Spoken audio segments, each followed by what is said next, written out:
Nah, untuk masuk ke sesi kedua, kita panggil ya narasumber kedua kita yaitu Ibu Diniwati.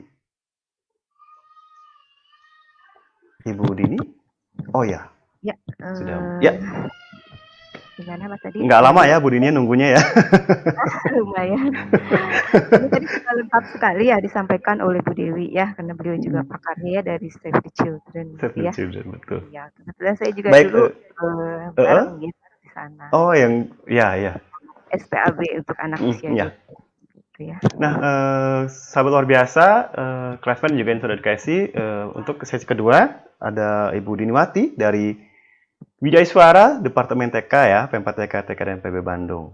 Beliau ini merupakan Wijaya Suara di kami di Pempat TK, TK dan PB Bandung yang sudah mendapatkan eh, kalau apa diklat mungkin Bu Dewi ya mengenai sekolah Bimtek ya kurang lebih 4 ya hari lah. BIMTEK ya.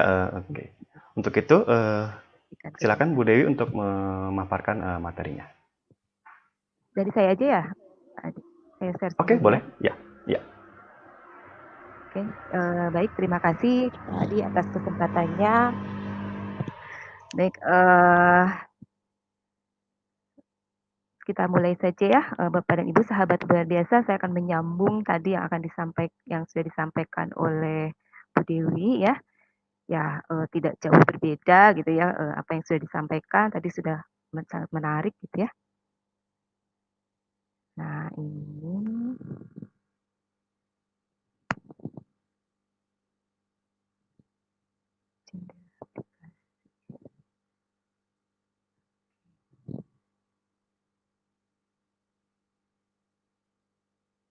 sudah nampak ya? Sudah nampak Pak Adi?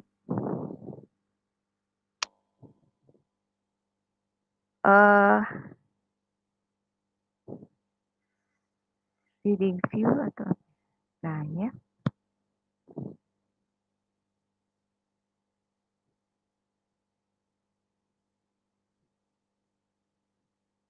Baik. Ini karena slide-nya saya tampilkan jadi ini ya tidak bisa kelihatan nanti. Nah, baik kita mulai ya. Ini tentang mengenal pendidikan kebencanaan ya. Terutama di sini arahnya nanti adalah untuk ke anak usia dini gitu ya. Tapi saya akan sampaikan secara umum dulu gitu ya. Nah, kita mulai dari definisi ya. Apa itu sebenarnya bencana gitu ya? Nah, bencana itu adalah menurut Undang-Undang Nomor 24 Tahun 2007 itu merupakan peristiwa atau rangkaian peristiwa ya yang mengancam dan mengganggu kehidupan masyarakat. Nah, di sini bisa disebabkan oleh faktor alam maupun juga non alam ya atau faktor dari manusia gitu ya. Sehingga mengakibatkan timbulnya korban jiwa ya, kerusakan lingkungan dan kerugian harta benda maupun dampak psikologis. Jadi kalau misalnya kita tidak bisa menjaga atau melestarikan lingkungan gitu ya, selalu mengeksploitasi sumber daya alam yang ada di sekitar kita terlalu berlebihan, nah itu juga menjadi faktor ya, salah satu faktor pemicu terjadinya bencana gitu ya. Nah, mengapa pendidikan kebencanaan itu penting ya? Seperti yang sudah tadi disampaikan oleh Bu Dewi gitu ya, karena negara kita ya Indonesia ini merupakan negara kepulauan ya yang memiliki secara geografis terletak pada pertemuan 3 lempeng tektonik dunia gitu ya, yaitu antara lempeng Australasia, Pasifik, Eurasia, Stratosfer ya yang dikelilingi oleh laut gitu ya. Sehingga secara geografis itu sangat rentan gitu untuk terkena bencana gitu ya. Nah, menurut data dari BNPB juga disebutkan bahwa kurang lebih 5.590 itu ya memiliki aliran sungai yang terletak di Sabang sampai Merauke gitu ya, yang mengakibatkan Indonesia menjadi salah satu negara yang berisiko tinggi gitu ya terhadap ancaman gempa bumi, tsunami gitu ya. Kemudian kita juga dikelilingi oleh gunung berapi gitu ya, sehingga negara kita juga rentan untuk terkena bencana meletusnya gunung berapi. Kita punya 127 gunung api yang aktif, serta ada juga gerakan tanah gitu ya atau likuifaksi tadi. Nah, ini jenis-jenis bencana, Bapak Ibu, sahabat luar biasa gitu ya. Menurut Undang-Undang Nomor 24 Tahun 2007 tentang penanggulangan bencana, di sini bencana ada bencana alam, jenis bencana itu ya ada bencana non alam gitu ya. Kalau yang bencana alam itu sudah jelas ya tadi contohnya itu ada gempa bumi, banjir, kebakaran ya, gunung meletus, longsor, kemudian tsunami dan lain-lain ya. Ini ya beberapa contoh gitu ya. Nah, ini gempa bumi ini bisa disebabkan terjadi bisa disebabkan karena adanya pergeseran atau tumbukan ya antar lempengan bisa tektonik ya di dasar bumi gitu, bisa juga karena vulkanik ya, karena adanya pergeseran karena adanya peristiwa sebelum gunung meletus itu ya. Nah, itu juga ada yang bisa menyebabkan gempa bumi juga gitu ya. Nah, ini pergeseran atau tumbukan lempengan ini, patahan ini ya di dasar bumi itu juga bisa di dasar laut juga gitu ya. Sehingga kalau terjadi gesekan atau tumbukan itu bisa menyebabkan gempa bumi. Nah, kemungkinan kalau misalnya di dasar laut, nah itu yang bisa memicu terjadinya tsunami gitu ya, seperti itu. Nah, kemudian ini banjir juga. Ini disebabkan banyak faktor juga kalau faktor alam karena curah hujan yang terus-terusan misalnya ya seperti itu sehingga nanti kalau kita tinggal di daerah dataran yang rendah ya airnya bisa menggenang sehingga menjadi banjir gitu ya. Makin lama semakin tinggi akibatnya banjir. Nah, kemudian bisa juga karena faktor disebabkan oleh manusia gitu ya karena manusia atau orang tuh terlalu misalnya sembarangan membuang sampah gitu ya ke sungai gitu ya. Sehingga kalau sungai meluap ya akhirnya, terjadi banjir seperti itu ya dan lain-lain. Nah kemudian, bencana yang disebabkan oleh non alam ini adalah contohnya ya misalnya gagal teknologi gitu ya, gagal teknologi misal ini ya, karena banyaknya pabrik-pabrik industri ya kita mengejar teknologi gitu ya, hanya mungkin di sini tidak memperhatikan bagaimana pengelolaan limbah yang baik gitu ya sehingga ini dampaknya adalah, menimbulkan polusi misalnya ini dari gas-gas ya, gas-gas karbon dioksida ya, monoksida, nitrogen monoksida, ini semuanya, merupakan, efek samping dari kemajuan industri. Misalnya karena pengelolaan limbahnya tidak bagus sehingga menimbulkan polusi gitu ya. Ini untuk merugikan juga ya, merugikan juga. Nah, kemudian gagal modernisasi. Nah, misalnya kan kalau contoh ini di, pertanian ini misalnya kalau kalau zaman dulu misalnya masih menggunakan, kerbau gitu ya untuk membajak sawah. Nah, untuk yang sekarang misalnya setelah modernisasi bisa menggunakan traktor. Nah, misal kalau disebut gagal modernisasi misalnya ada di satu daerah yang menolak gitu misalnya ya, untuk, menggunakan, teknologi gitu ya, bisa jadi seperti itu. Nah, kemudian ini wabah. Nah ya, ini penyakit ya yang mewabah ini bisa disebabkan oleh virus gitu ya. Seperti yang sekarang terjadi ini kondisi adanya pandemi ya COVID-19. Nah, ini merupakan wabah ya yang disebabkan oleh virus yang menimbulkan kematian dan kerugian ya untuk semua pihak ya. Nah, ini bisa juga ini menjadi epidemi ya. Kalau misalnya meluasnya hanya di satu wilayah, maka ini dikatakan epidemi ya. Tetapi kalau misalnya wabah ini meluas sudah sampai ke seluruh dunia gitu ya, ini dikatakan pandemi ya. Ya. Kemudian konflik sosial antar kelompok. Nah ini ya seperti kejadian yang kemarin gitu ya, demonstrasi seperti itu ya. Karena ketidakpuasan ya pada pemerintahan atau apa gitu ya, terjadilah konflik gitu ya, seperti itu. Kemudian teror, nah ini juga sama ya, ini merupakan bencana karena merugikan masyarakat dan, yang lainnya gitu ya, seperti itu. Nah, pada dasarnya gitu ya, di dalam pendidikan kebencanaan ini, di apa, kita ini harus paham bagaimana menanggulangi bencana ya. ketika bencana itu terjadi. Di sini ada 3 tahap gitu ya. Jadi yang pertama ada pra bencana gitu ya, kemudian ada saat tanggap darurat dan ada pasca bencana. Nah, pra bencana di sini meliputi, pencegahan ya, apa sih upaya yang dilakukan untuk mencegah atau mengurangi, resiko akibat, yang nantinya dihadapi akibat terjadinya bencana. Kemudian mitigasi ya, pengurangan resiko bencana dan kesiapsiagaan gitu ya, seperti itu. Nah, di sini jadi, tujuannya supaya kita nanti menjadi lebih aware, lebih waspada ya, lebih siap siaga ketika kita nanti akan menghadapi bencana. Kemudian yang kedua adalah saat tanggap darurat, yaitu kondisi di mana bagaimana kita apa yang harus kita lakukan pada saat, terjadi bencana gitu ya, seperti itu. Dan, pasca bencana. Nah, di sini pasca bencana apa yang harus kita lakukan ketika, bencana itu sudah terjadi gitu ya. Nah ini ya, jadi di dalam pra bencana di sini perlu juga, pengetahuan tentang jenis bencananya apa gitu ya. Jadi kita perlu identifikasi misalnya, di daerah kita itu sebenarnya, yang paling potensi bencana itu yang sering muncul itu apa, misalnya banjir misalnya ya. Nah kemudian alat yang diperlukan pada saat bencana itu, datang apa gitu ya. Nah misalnya gitu ya untuk, pada saat bencana itu datang, banjir itu datang, ya tentu saja misalnya kita perlu misalnya pelampung, perlu misalnya perahu pada saat kita, melakukan evakuasi gitu ya atau penyelamatan diri gitu ya, seperti itu.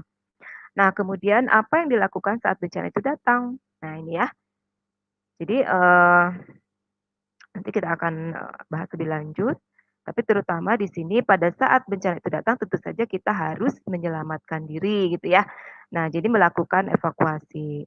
Nah, selain itu apa? Misalnya pada saat apa sih, bencana itu datang kita membawa misalnya, peralatan yang paling penting gitu, maksudnya dokumen seperti dokumen-dokumen seperti tadi yang disebutkan oleh Bu Dewi gitu ya. Kemudian, makanan, mungkin ya makanan misalnya ya, seperti itu untuk kita, bertahan misalnya selama di pengungsian gitu ya, atau obat-obatan gitu ya. Nah kemudian apalagi, ya pada saat, bencana itu datang, misalnya banjir itu datang, nah kita harus mengamankan rumah juga gitu ya. Nah misalnya pada saat banjir misalnya apa sih yang kira-kira berbahaya, misalnya instalasi listrik, takut misalnya ada kabel yang putus atau apa, nah itu juga harus kita amankan. Nah, kita amankan ya, kita matikan dulu gitu, misalnya listrik, terus kompor atau dan lain sebagainya gitu ya, yang dapat menimbulkan bahaya gitu, seperti itu. Nah, kemudian untuk, pencegahan bencana ya, Bapak Ibu, di sini adalah, eee pada tahun 2012, BNPB ya, Badan Nasional Penanggulangan Bencana mengeluarkan Perka BNPB nomor 4 tentang pedoman penerapan sekolah atau madrasah aman dari bencana. Nah, di mana, Perka ini bertujuan untuk mengidentifikasi lokasi sekolah atau madrasah pada prioritas daerah yang rawan bencana gempa bumi dan tsunami, misalnya ini ya. Kemudian memberikan acuan dalam menerapkan sekolah dari bencana baik secara struktural maupun non struktural. Nah, jadi untuk, pencegahan bencana ya, kerangka sekolah yang aman itu seperti apa ya? Misalnya, yang struktural, misalnya lokasinya aman ya, kita membangun sekolah itu usahakan di lokasi yang aman dari bencana, misalnya ya, seperti itu. Kemudian, struktur bangunannya juga harus aman ya, pondasinya harus kuat gitu ya, apa yang bisa menopang, lebih kuat gitu bangunan kita gitu. Kemudian desain dan penataan kelas aman gitu ya. Jadi bagaimana kita, menyimpan misalnya di kelas ya, menyimpan lemari gitu ya atau misalnya, loker ya, tempat menyimpan sepatu supaya, si lemari itu tidak apa, begitu gempa misalnya tidak tidak dekat ya dengan lokasi anak-anak atau meja, kursi anak-anak untuk belajar sehingga, tidak menimpa gitu ya, tidak menimpa anak-anak pada saat belajar. Nah, kemudian, dukungan sarana dan prasarana juga penting gitu ya. Nah, kemudian untuk ke non struktural, nah ini ada, meningkatkan pengetahuan, sikap, dan tindakan ya di sini ya. Jadi pengetahuan tentang kebencanaan gitu ya. Kemudian, kebijakan sekolah gitu ya, yang seperti tadi disampaikan Bu Dewi, di sana ada manajemen bencana ya di sekolah itu seperti apa gitu ya. Kemudian perencanaan kesiapsiagaan dan sumber daya di sini yang penting. Nah, kemudian untuk mitigasi, seperti kita tahu kalau mitigasi itu adalah serangkaian upaya untuk mengurangi risiko bencana ya, baik melalui pembangunan fisik yang tadi ya, struktural gitu ya, maupun melalui penyadaran dan peningkatan kemampuan menghadapi ancaman bencana. Nah, ini ya, makanya harus sering-sering mendapatkan informasi atau sosialisasi ataupun pelatihan gitu ya tentang satuan pendidikan aman bencana tentang bencana gitu ya. Nah, misalnya ada contoh ya untuk mitigasi, misalnya untuk keamanan terhadap gempa, misalnya kita bisa periksa ya semua ruangan yang ada di apa di setiap bangunan juga di daerah luar bangunan. Nah, kita harus memikirkan bagaimana mendesain atau menyimpan lemari yang berisi barang-barang yang berat gitu ya. Kalau misalnya untuk pengurangan risiko kita bisa misalnya si lemari-lemari itu diikat maksudnya pakai tali ya, dipaku ke dinding gitu ya. Jadi supaya begitu gempa tuh si lemari itu tidak menimpa gitu ya. Nah, kemudian seperti tadi juga yang disampaikan oleh Bu Dewi juga itu ya, bahwa pintu itu terutama harus mengarah keluar. Jadi akan memudahkan kita pada saat melakukan evakuasi keluar ya pada saat gempa dan usahakan tidak ada jalan yang menghalangi gitu ya di depan itu. Nah, ini tujuan. Jadi untuk mengembangkan pendidikan mitigasi pada anak ya, pada anak usia dini terintegrasi di dalam kurikulum 2013. Kemudian mengenalkan prosedur ya pelaksanaan pendidikan mitigasi sesuai dengan potensi bencananya, mengenalkan respon tanggap darurat ya, kemudian mengembangkan alternatif akses pelayanan pendidikan gitu ya di daerah bencana dan tanggap darurat. Nah, seperti apa sih? Misalnya kita juga masih tetap ya bisa memberikan pendidikan kepada anak-anak gitu ya, meskipun anak-anak itu berada di tempat pengungsian gitu ya, seperti itu pada saat tanggap darurat gitu ya. Seperti yang sudah disimulasikan waktu saya BIMTEK gitu ya, untuk di calon fasilitator SPAB di PAUD itu waktu di Bogor, ya disimulasikan bagaimana misalnya kita memberikan pembelajaran dengan melalui bermain ya pada anak usia dini di camp-camp pengungsian seperti itu ya. Kemudian membekali pengetahuan kemampuan orang tua juga gitu ya dalam menghadapi bencana. Nah, itu jadi pelaksanaan mitigasi bencana itu pada prinsipnya satu terintegrasi dengan pembelajaran, yang kedua memanfaatkan lingkungan ya dan potensi sumber daya alam sekitar berbasis pada kemitraan. Jadi di sini kita bisa bermitra dengan misalnya BNPB gitu ya, dengan Damkar gitu ya, untuk sekali-kali kita undang gitu ya untuk memberikan sosialisasi ya, terutama untuk simulasi ya bagaimana misalnya untuk pencegahan, tanggap darurat dan pada saat pasca bencana seperti itu. Nah, ini untuk kesiapsiagaan bencana ya. Nah, kemudian untuk rencana kesiapsiagaan. Nah, rencana darurat ya ada 3 ya, ada rencana darurat keluarga. Nah, misalnya kita di sini bisa menganalisis ya ancaman yang ada di sekitar, misalnya seperti tadi ya di sekolah itu ya, misalnya di ruangan ataupun di rumah gitu ya. Kita bisa identifikasi apa sih yang mengancam, misalnya alat-alat berat ya, lampu gantung, bahan kimia, misalnya rak buku dan sebagainya.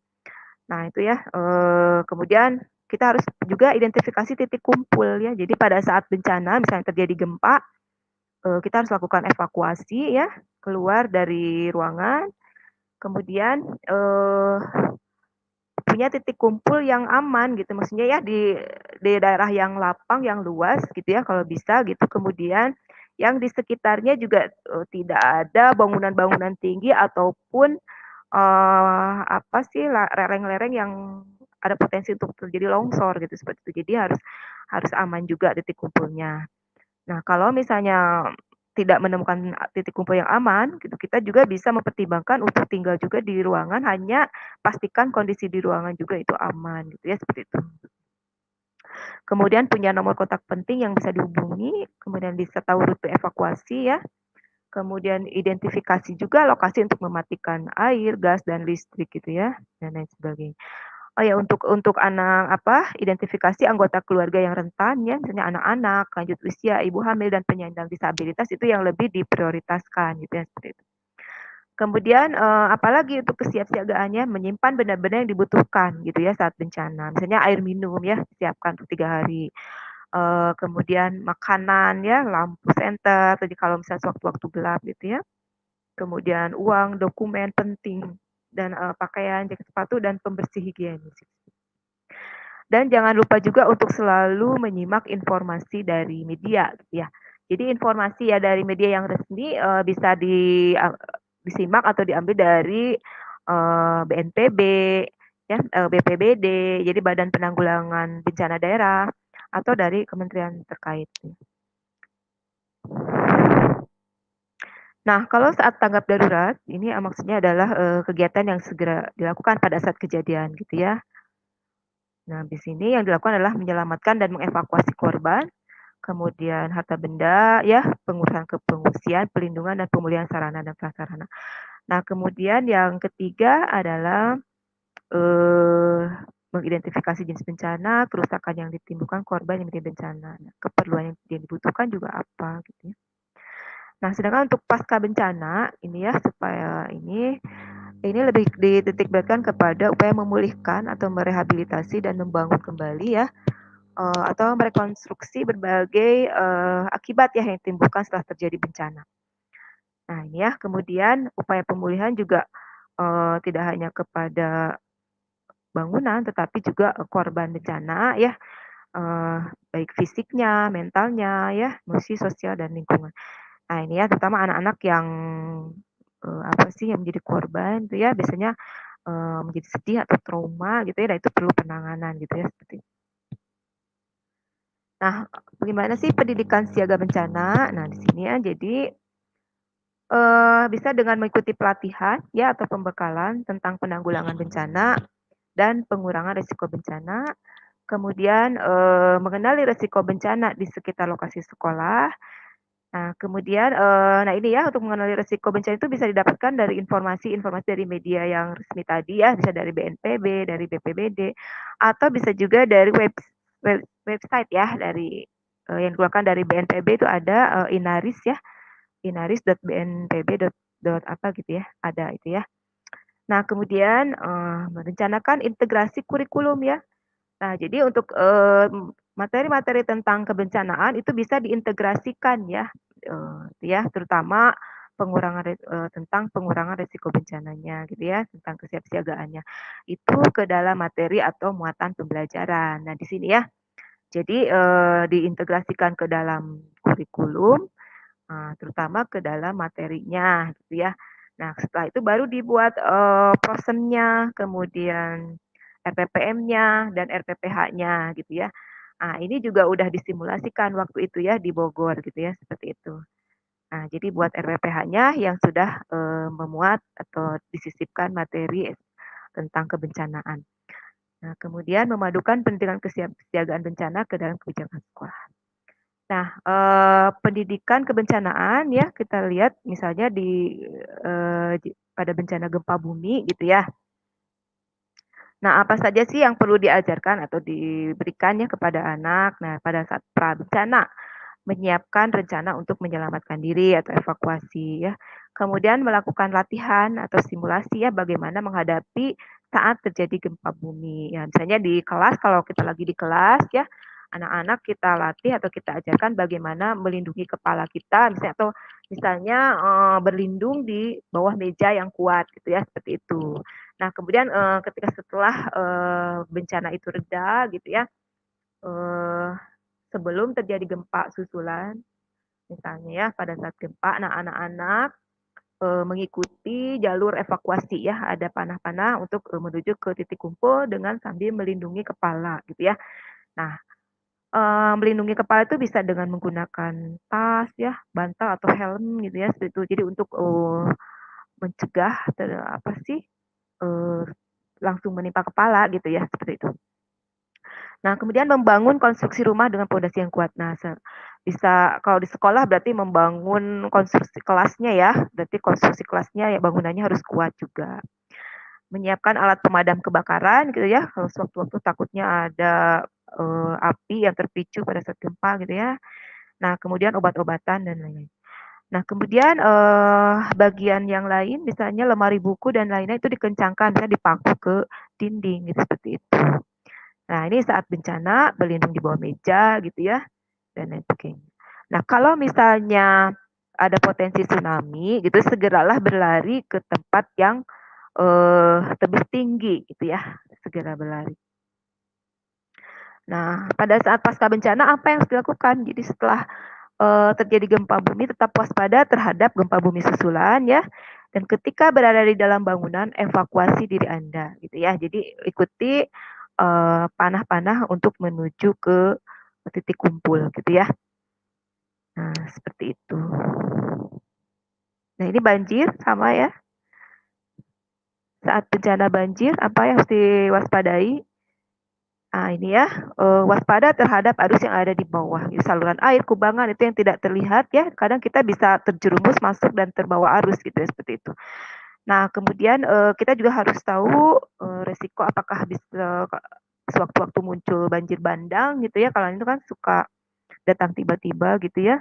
Kalau misalnya arusnya sangat deras. Nah, itu kemudian apa yang harus dilakukan untuk evakuasi? Ya, nah ini ya. Jadi yang paling dia apa harus diperhatikan adalah misalnya bawa barang-barang yang paling berharga gitu ya. Nah, barang-barang ini letakkan di bagian yang lebih tinggi di dalam rumah. Kemudian matikan semua jaringan listrik ya, untuk menghindari apa sih aliran kalau aliran listrik yang putus korslet gitu ya, nanti kan arus air itu akan menjadi semacam penghantar yang bisa berbahaya gitu ya bagi kita. Nah, pasca bencana banjir, nah ini ya, jadi hindari air banjir karena kemungkinan terkontaminasi zat berbahaya ya dan ancaman kesetrum. Kemudian hindari air yang bergerak. Nah, dan lain sebagainya. Nah, kemudian bisa kembali ke rumah sesuai dengan perintah kalau sudah diperbolehkan oleh pihak yang berwenang. Nah, itu sekedar contoh ya tentang edukasi pendidikan kebencanaan ya. Bapak Ibu, sahabat insan edukasi, mungkin itu yang bisa saya sampaikan. Selebihnya mungkin kita akan berdiskusi gitu ya. Itu saja mungkin Pak Adi. Terima kasih. Assalamualaikum warahmatullahi wabarakatuh. Ya, terima kasih Bu Dini. Tadi sudah cukup lugas sekali memaparkan materi mengenai pendidikan kebencanaan. Baik, sahabat luar biasa, ada yang ingin kita diskusikan bareng dengan Bu Dini di sini. Silakan ketikkan di kolom chat atau juga kolom komentar di Facebook ya. Baik Bu Dini, sebelumnya nih ya, saya masih bingung ya kan, ketika kita menghadapi bencana ya, dengan kondisi sekarang. Nah, itu kan sepertinya sangat-sangat sulit sekali ya Bu Dini ya, ketika di tengah pandemi, lalu kena bencana pula seperti yang kalau tidak salah beberapa bulan lalu di Kalimantan Selatan ya, teman-teman di Kalimantan Selatan mengalami bencana banjir bandang. Nah, itu bagaimana caranya untuk menerapkan pendidikan kebencanaannya ketika di tengah COVID seperti ini, Bu Dini? Ya, baik, pertanyaannya bagus sekali ya, Pak Adi. Nah, ini bencananya double ya, selain karena disebabkan oleh Iya, betul. pandemi COVID-19 gitu ya. Kemudian yang kedua karena hujan terus-menerus ya di Kalimantan gitu ya, sehingga mengakibatkan terjadinya bencana alam yang disebabkan oleh banjir gitu ya. Nah, untuk pendidikan kebencanaan ya Mas Adi, Pak Adi ya, ini kita tidak hanya bisa dilakukan di sekolah gitu ya. Karena memang pembelajaran sekarang itu kan masih daring ya. Nah, jadi untuk edukasi tentang pendidikan kebencanaan bisa saja dilakukan di rumah gitu ya, di rumah seperti itu. Jadi mungkin untuk mengedukasinya seperti yang tadi sudah saya sampaikan gitu ya. Jadi guru di sini harus sudah mulai mengintegrasikan ya materi kebencanaan itu ke dalam rencana pembelajaran harian gitu ke dalam RPPH yang akan disampaikan pada hari itu gitu ya, seperti itu. Dan pembelajaran dari rumah juga takut tidak menarik gitu ya, insan edukasi semuanya, karena kita, misalnya bisa melibatkan berbagai media. Ya, misalnya, ada video gitu ya, kemudian ada, media interaktif gitu ya, itu bisa juga digunakan gitu ya. Jadi apa sih yang harus dilakukan pada saat terjadi banjir gitu ya pada anak-anak ya. Bisa dengan melalui cerita ya seperti itu.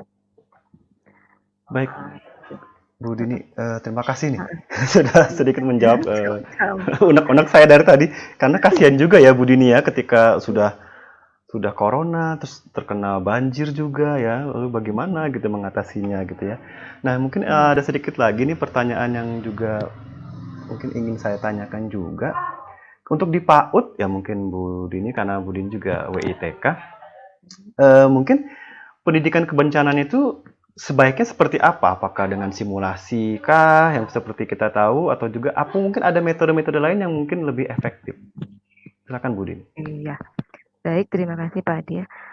Nah, ini ya, benar sekali ya, Pak Adi. Jadi salah satu tekniknya yaitu dengan, tadi ya, mensimulasikan misalnya apa yang harus dilakukan oleh anak, misalnya pada saat misalnya prabencana, atau saat bencana gitu ya, atau saat tanggap darurat, dan, pasca bencana. Nah, terutama di sini yang paling penting adalah pada saat prabencana dan tanggap darurat pada saat bencana. Nah, ini, waktu di Bogor, ini sudah disimulasikan juga ya oleh teman-teman ya, guru-guru PAUD dan guru-guru TK di sana. Jadi, mereka dan sama-sama saya juga ya, merancang, membuat RPPH-nya gitu ya.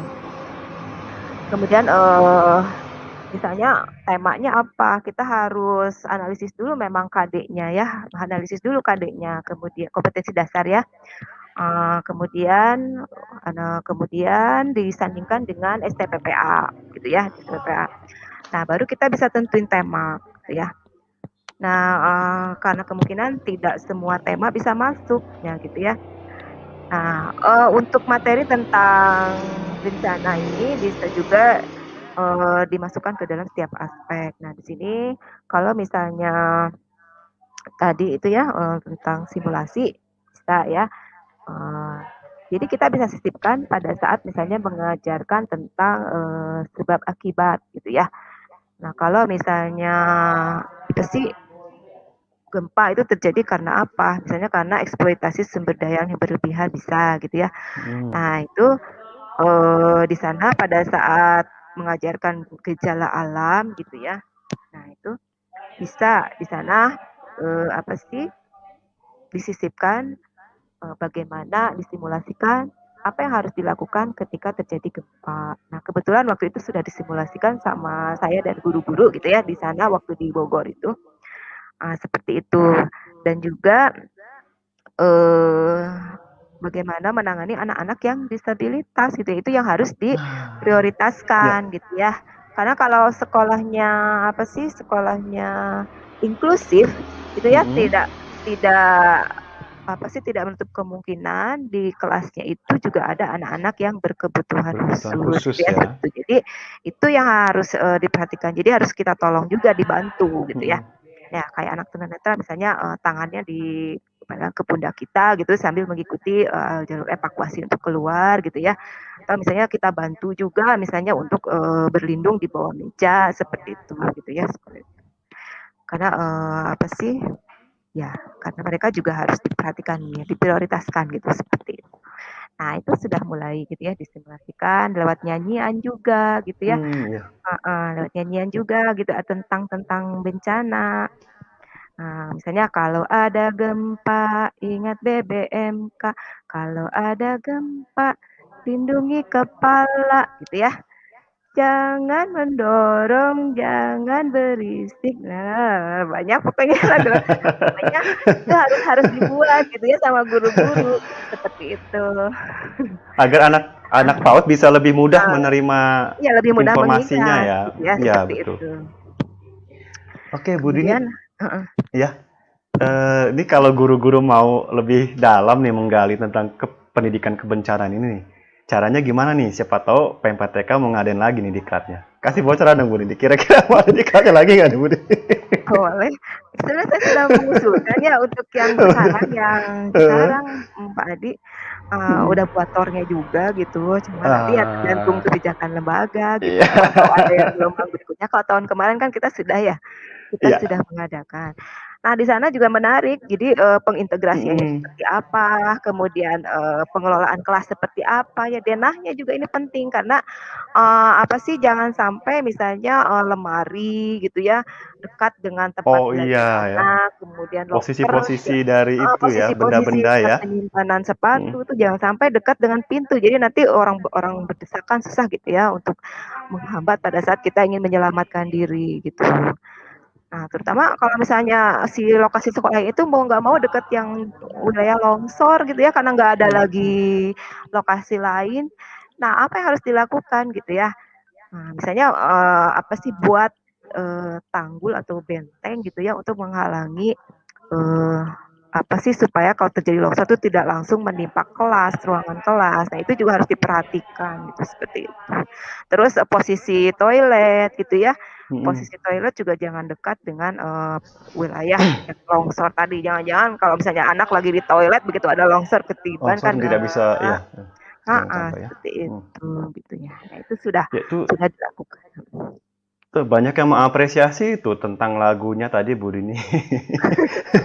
Sepertinya sahabat luar biasa bisa langsung saja ya ngikutin diklat dari Pempat TK TKPLB ya untuk Iya, diklat ke bencana ini ya, pendidikan bencana ini ya Bu Dini ya. Mudah-mudahan programnya ada ya dalam waktu dekat ini. Jadi terus saja pantengin media sosial kami agar dapat informasi-informasi lebih akurat ya, ada lebih update-nya. Ini ada lagi pertanyaan mungkin Bu Dini dari Pak Ahmad Mahsunadi.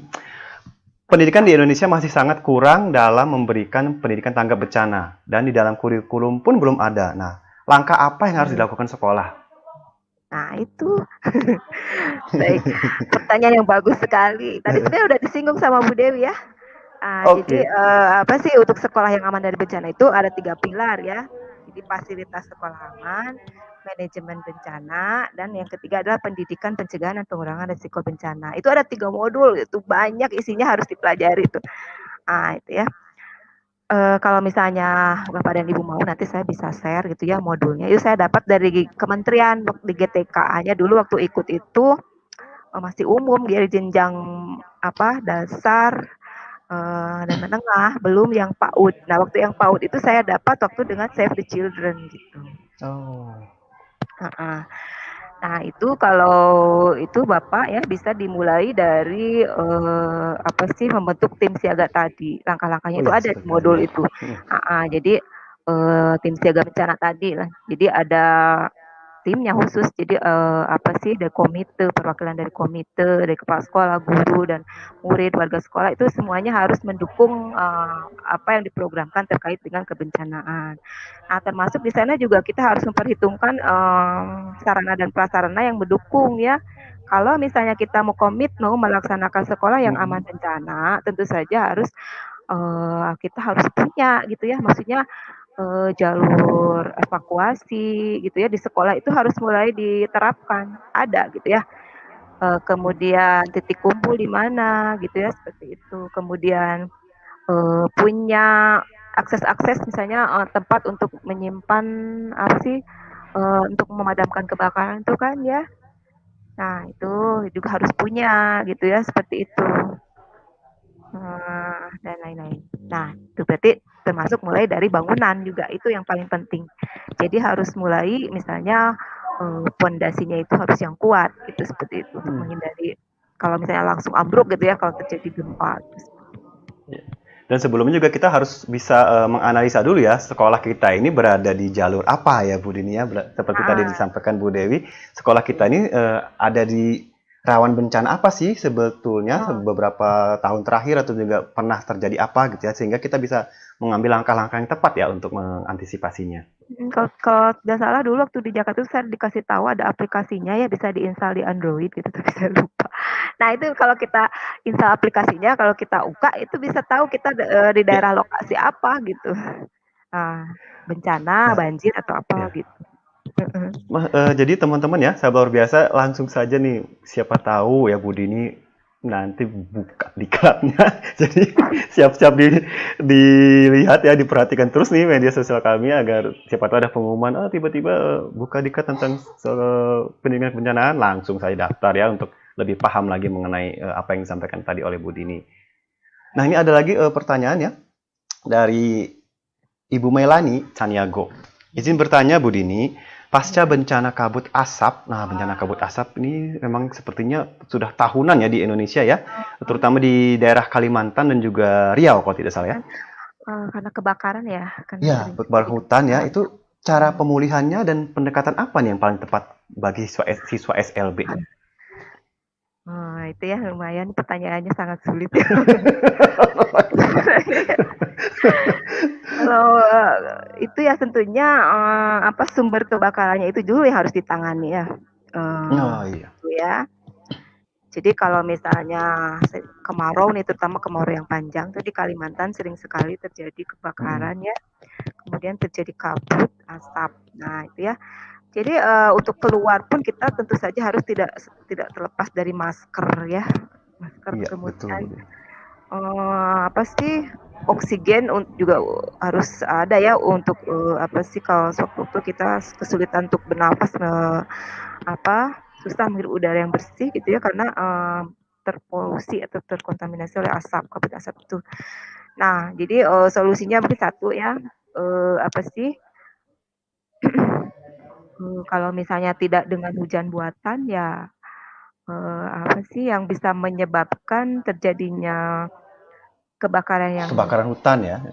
kebakaran hutan ya diusahakan apa sih membatasi gitu maksudnya digali atau gimana ya supaya penyebaran api itu tidak menyebar terus ke wilayah yang lain gitu. Jadi kalau misalnya mau gitu ya pemerintah itu ini kan apa sih memutus gitu ya. Jadi ada semacam batasan gitu ya area wilayah kebakaran yang satu dengan yang lain itu tidak sehingga tidak mudah cepat menyebar. Jadi bisa nggak ya kalau misalnya kita kita lakukan penggalian di pinggir yang sudah terkena gitu seperti itu ya. Karena misalnya kalau kalau setiap hari disiram juga kan susah untuk air, dapat air Iya, dari mana gitu kan ya seperti iya. itu. Nah, kemudian yang memicu kebakarannya itu sendiri juga harus diatasi gitu. Apa ya seperti itu. Jadi kadang tidak hanya dari apa sih? Tidak hanya dari alam ya karena kemarau, tapi bisa juga karena masyarakat di situ kadang untuk membuka lahan yang baru itu melakukan pembakaran gitu ya seperti itu. Jadi nah, itu juga yang harus apa, diperhatikan gitu ya. Jadi tidak lagi membuka lahan baru itu dengan membakar gitu ya, seperti itu. Nah, untuk anak SLB ya yang yang disabilitas tadi ya, ya berarti ya harus kita bantu gitu seperti itu ya. Kalau misalnya menggunakan masker atau misalnya menggunakan misal dari tabung oksigen ya, maksudnya berarti itu ya mencegah kalau kita sewaktu tidak bisa bernafas atau sesak, nah itu ya karena udara bersih nggak ada ya kita harus sedia, harus punya gitu seperti itu. Oke, Bu Dini, ini ada lagi nih pertanyaan dari Pak, Ibu atau Pak ya, Kadek dari Mikawati, Ibu-ibu ya mungkin ya, eh, menghadapi anak yang trauma terhadap bencana. Nah itu cara menghadapinya, solusinya bagaimana. Lalu juga ada dari Badriah Ayu, sama ya, pertanyaan trauma akibat gempa dan tsunami sampai sekarang sampai dia takut melihat laut katanya karena pernah mengalami trauma seperti itu. Itu bagaimana solusinya Bu Dini? Ya, kalau saya sebenarnya bukan psikolog ya, itu juga dapat informasi gitu dari apa sih berbagai pihak juga ya. Sebenarnya untuk menangani anak yang trauma itu memang perlu proses ya, jadi tidak bisa langsung gitu ya. Jadi kita kondisikan dulu ya supaya anak itu bagaimana merasa aman gitu ya dengan kita, merasa nyaman dengan kita gitu ya seperti itu. Nah, gimana supaya anak percaya sama kita? Ya lakukan pendekatan ya dengan perlahan-lahan gitu ya. Tunjukkan bahwa kita memang menyayangi mereka ya dengan sungguh-sungguh gitu ya seperti itu. Jadi kemudian apalagi misalnya dengan mengajak mereka bermain gitu ya. Karena bermain itu merupakan salah satu, kalau menurut saya ya, apa sih, salah satu solusi gitu ya untuk mengatasi kesedihan ya, atau traumatik anak ya, akibat ditinggalkan oleh orang tua gitu ya, akibat misalnya, ya banyaklah ya kesedihan yang ditimbulkan setelah bencana gitu ya, karena terpisah dengan keluarga atau apa gitu ya. Nah, itu bisa dengan mengajak mereka misalnya bermain ya, kemudian bercerita gitu ya, seperti itu. Nah, saya juga pernah ikut ya, tentang pelatihan ini ya, bermain. Jadi bermain itu juga bisa dijadikan sebagai terapi gitu ya, terapi. Ini ya pelatihan waktu itu ya, play terapi ya, Pak Adi ya, waktu itu, di Australia. Nah, itu ya hanya belum dapat sertifikat saja gitu, karena harusnya 1 minggu lagi ikut, dituntaskan, apa sih, short course-nya baru dapat sertifikat sebagai terapis. Hanya dulu tidak sampai ke sana gitu. Tapi, di dalam, apa sih, terapi bermain juga ini sebenarnya bisa gitu ya untuk menangani anak yang trauma. Karena dengan bermain anak akan, melupakan kesedihannya gitu ya, akan, menyembuhkan dirinya sendiri atau self healing gitu ya nanti. Jadi setelah di terapi bermain seperti itu gitu. Hanya mungkin di sini kalau ingin dijadikan sebagai terapi, hanya mungkin di sini alat-alat permainannya juga tertentu, tidak sembarangan. Misalnya kalau misalnya boneka ya ada hand puppet gitu ya, ada boneka tangan. Nah, ini semua nanti akan disampaikan oleh narasumber berikutnya nanti di apa sih, di pertemuan berikutnya itu ada ya, termasuk tim dari play terapi gitu, nanti akan ada gitu sebenarnya. Nah, kalau itu Nah, jadi ikuti terus seriesnya ya, Bu Dini ya. heeh. Nah, ya itu dengan bermain gitu ya intinya. Jadi sampai anak sedikit demi sedikit, apa sih, menyembuhkan apa luka yang ada di dalam hatinya atau trauma yang ada di dalam hatinya gitu ya. Gitu. Sehingga anak merasa nyaman dan ternyata memang ada, apa, orang lain juga ternyata ada yang lebih perhatian, ada yang lebih menyayangi dia gitu, seperti itu. Jadi bisa Baik, ya. bisa Ada mungkin ini pertanyaan terakhir nih ya dari Ibu Emitria ya. Bu Dewi, apakah materi tentang siaga bencana ini bisa kita masukkan sebagai salah satu mata kegiatan ekskul di sekolah? Nah, bisa nggak Bu Dewi? Kan tadi kan iya, di RPH begini, ya, rencana pendidikan harian. Di ekskul heeh, bisa nggak nih Bu Dewi? bisa, iya. Terutama, di apa sih, kalau untuk yang pendidikan dasar dan menengah itu kan ada Mm-mm. ekstrakurikuler pramuka gitu ya. Oh iya. Nah, di sana juga bisa gitu, apa sih, diajarkan tentang kebencanaan disisipkan di materi ekstrakurikuler. Nah, itu silakan saja gitu, seperti itu. Iya, terima kasih nih Bu Dini Ada waktunya lagi? yang sudah yang sudah memberikan informasi ya tentang kebencanaan ini pada sahabat luar biasa semua. Eh, Satu kalimat penutup mungkin dari Bu Dini untuk menutup acara kita kali ini. Silakan Bu Dini. Baik, eee, terima kasih, Bapak dan Ibu, sahabat luar biasa semuanya yang sudah menyimak, tentang pendidikan kebencanaan ini hari ini ya. Insya Allah ini semuanya akan berlanjut ya untuk besok-besok lagi, nah ini akan lebih menarik lagi gitu ya. Nah, pada intinya, untuk, apa sih, pendidikan kebencanaan harus diberikan ya kepada anak ya, untuk melatih, kesiapsiagaan anak ya, dan, supaya anak nanti, waspada gitu ya dan, tidak tidak kaget begitu terjadi bencana, jadi tahu apa yang harus dilakukan gitu ya. Misalkan pada saat, prabencana, pada saat bencana, dan, pasca bencana, apa yang harus dilakukan gitu, seperti itu. Eee, itu saja mungkin, Pak Adi yang bisa saya sampaikan. Di sini sebenarnya tidak terlalu detail ya, tapi kalau misalnya mau detail ya nanti harus ada diklat gitu ya, seperti itu kalau misalnya. Betul.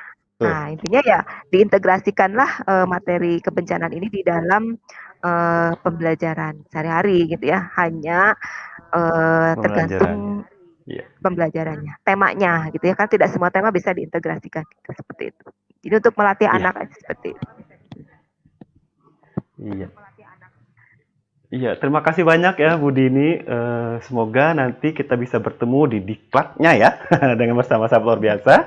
Terima kasih sudah mengisi acara dari Guru untuk Negeri ini, seri pendidikan kebencanaan. Sama-sama. Semoga selalu diberi kesehatan Bu Dini. Ya, sama-sama Pak Adi, makasih juga ya. Iya.